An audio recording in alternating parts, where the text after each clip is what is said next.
ठीक है, अपना क्वेश्चन है भाई जेई मेन 2025 का। इसमें हम लोग डिस्कस करने वाले हैं what is the lateral shift of रे refracted through parallel sided glass slab of thickness H.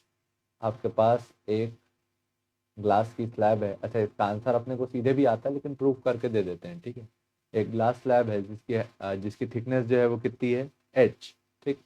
और इसमें जो प्राइमरी एंगल ऑफ इंसिडेंस हुआ लाइट का, ठीक, फर्स्ट एंगल ऑफ इंसिडेंस हुआ वो हुआ आई। अब लाइट को जाना कैसे चाहिए था, बिल्कुल स्ट्रेट लाइट, लेकिन किधर घूम जाएगी, नॉर्मल की तरफ। ये घूम गई लाइट नॉर्मल की तरफ, कहाँ, मीडियम के अंदर। उसके बाद लाइट वापस से अब जाना कैसे चाहिए था, स्ट्रेट, लेकिन बेंड होगी किधर, नॉर्मल से दूर। नॉर्मल से दूर बेंड होगी तो ये रह गई स्ट्रेट बिल्कुल,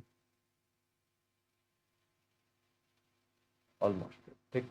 ये वाली वापस से घूम जाएगी किधर, तो ये देखो, ये हो गई इंसिडेंट रे, इंसिडेंट रे। ये हो गया ट्रेस्ड पाथ, ट्रेस्ड पाथ, कि अगर बीच में ग्लास की स्लैब नहीं आती तो लाइट ऐसे सीधे निकल जाती।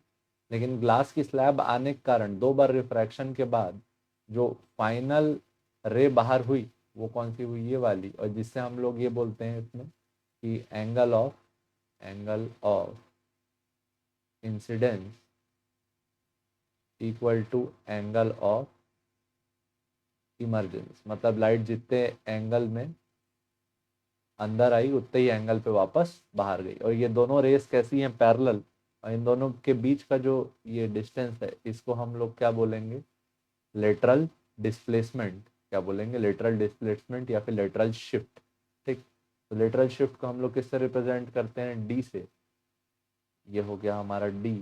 ये डी का वैल्यू निकालने जाएंगे तो सबसे पहले ये है एंगल ऑफ इंसिडेंस, ये हो गया एंगल ऑफ रिफ्रैक्शन, ठीक। और जिस रास्ते से जाना था और जिस रास्ते से गए, जाना किधर से चाहिए था, रे को इधर से जाना चाहिए था, ये वाले रास्ते से, लेकिन रे गई कहाँ से, इधर से। तो ये दोनों के बीच के एंगल को क्या बोलते हैं, एंगल ऑफ डेविएशन। जहां से जाना था और जिधर गई उन दोनों के बीच के एंगल को। तो आपके पास टोटल यहाँ दो ट्राइंगल बनते दिख रहे हैं। कितने ट्राइंगल बनते दिख रहे हैं, दो। पहला नेमिंग कर देते हैं, उसके बाद सॉल्व करेंगे। ये हो गया triangle number 1, A B C. ये जो पहला ट्राइंगल बना हमारा ए बी सी, पहले इसको सॉल्व करके आते हैं, ठीक है। छोटा सा एक बना लेते हैं, ये हो गया, ये हो गया A B C. Triangle A B C में आप देख पा रहे हो कि ये एंगल क्या है, एंगल ऑफ रिफ्रैक्शन, ठीक। और अपने को ना ये साइड ए सी की लेंथ पता लगानी है। ये जो साइड है ए बी, ये किसके बराबर होगा, थिकनेस के। तो ए सी कैलकुलेट करने के लिए अपन रेशियो यूज कर लेंगे, क्या, कॉस आर, ठीक। यूज कर लेंगे कॉस आर। अब देख कॉस आर है तो क्या फॉर्मूला लिखेंगे, बेस अपॉन हाइपोटेनियस, ठीक। तो ये एच नहीं है, ये हाइपोटेनियस, हाइपोटेनियस। भाई एंगल के साथ जो साइड होता है वो क्या है, बेस। अब उसका क्वेश्चन के हिसाब से एच दिया हुआ है, तो बेस कौन से साइड है हमारा, ए बी, और हाइपोटेनियस कौन सा साइड है हमारा, ए सी। बेस हो गया एच अपॉन हाइपोटेनियस हो गया ए सी, को ए सी ही रहने देते हैं, ठीक। तो यहाँ से अगर तुम कोशिश करोगे तो ए सी का जो वैल्यू आ जाएगा वो क्या आ जाएगा, H upon cos R. Transpose कर लिए ए सी को उधर, कॉस आर को इधर, तो ये हमारा पहला इक्वेशन आ गया, A C equal to H upon cos R. अच्छा, दूसरा जो ट्राइंगल रहेगा हमारा कौन सा रहेगा, ए सी डी। कौन सा ट्राइंगल रहेगा, ए सी डी, जिसमें ये वाला जो लाइन है ये हमने परपेंडिकुलर ड्रॉप किया, ट्राइंगल ए सी डी। और यहाँ पे जो एंगल है ये कौन सा है, डेल्टा। तो अगला ट्राइंगल कौन सा है आपका, ये वाला। यहाँ पे आपने परपेंडिकुलर बना दिए। ये हो गया आपका साइड कौन सा, ए सी। तो ये साइड थी ए सी, ठीक। और ये वाले साइड का नाम रखा था हमने डी, तो ये हो गया ए सी डी। अच्छा, ए सी का लेंथ अपन निकाल चुके हैं, ये अपने को पता है। यहाँ पे का जो एंगल है, ये एंगल कैसे रिप्रेजेंट किया आपने, डेल्टा, ठीक। तो ये ए सी का वैल्यू अपने को पता है क्या, एच अपॉन कॉस आर, ठीक। एक तो ये हो गया एच अपॉन कॉस आर। अब अपने को जो निकालना था मेन, जो हमारा पॉइंट ऑफ इंटरेस्ट था, वो कौन सा था? C D. कौन सा साइड इंटरेस्ट पे था अपना? सी डी, जिसको हमने क्या बोला? Lateral shift. ठीक, तो ये सी डी मतलब ये हमको फाइंड करना।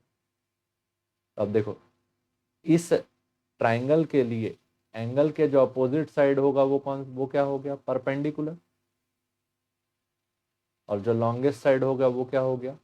हाइपोटेनियस। तो परपेंडिकुलर और हाइपोटेनियस में क्या रिलेशन होता है? Sine theta. तो साइन एंगल का नाम क्या है? Delta, equal to perpendicular upon hypotenuse. Perpendicular का वैल्यू क्या है? डी अपॉन हाइपोटेनियस का वैल्यू क्या है? ए सी।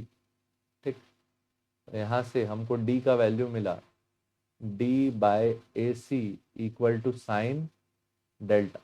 ए सी को इधर ट्रांसपोज कर देते हैं तो डी इक्वल टू क्या आया? ए सी साइन डेल्टा। ठीक, तो डी का वैल्यू आया, ए सी का वैल्यू था H upon cos R into आया साइन डेल्टा।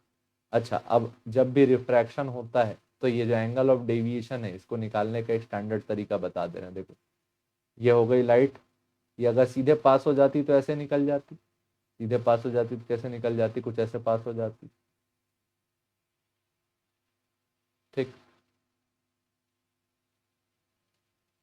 तो यहाँ पे अगर देखोगे तो ये एंगल अगर आई लोगे तो ये एंगल भी कितना होना चाहिए था? आई होना चाहिए था। लेकिन जब हम लोग एयर से कहाँ जाते हैं? ग्लास में, लाइट बेंड हो जाती है किधर? नॉर्मल की तरफ। किधर बेंड हो जाती है? नॉर्मल की तरफ।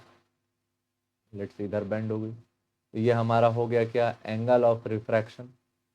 इधर से लाइट आई थी, जानी इधर चाहिए था लेकिन गई इधर, तो जिधर जानी चाहिए थी और जिधर गई उन दोनों के बीच के एंगल को आप क्या बोलते हो? डेल्टा। ठीक, तो अब देखो, आर और डेल्टा जो दोनों एंगल है वो मिलके क्या बना रहे हैं? आई। तो R plus delta equal to क्या आया? आई। यहाँ से डेल्टा का वैल्यू क्या आया? I minus R. इसको पुट करा दो, I minus I minus R, ये आप याद करके रखेंगे। Angle of deviation I minus R, तो डी का वैल्यू क्या आया? H sine I minus R upon cos R. ये फॉर्मूला आप लोग याद करके रखेंगे, प्रूफ के लिए प्रूफ बता दिया बस। ठीक है, तो क्या है अपना लेटरल शिफ्ट का फॉर्मूला? लेटरल शिफ्ट का फॉर्मूला एसेंशियली है H sine delta upon cos R. ठीक, तो एच साइन डेल्टा का value I minus R upon cos R. ठीक, तो देखने के लिए धन्यवाद, होपफुली समझ में आया होगा। जय हिंद।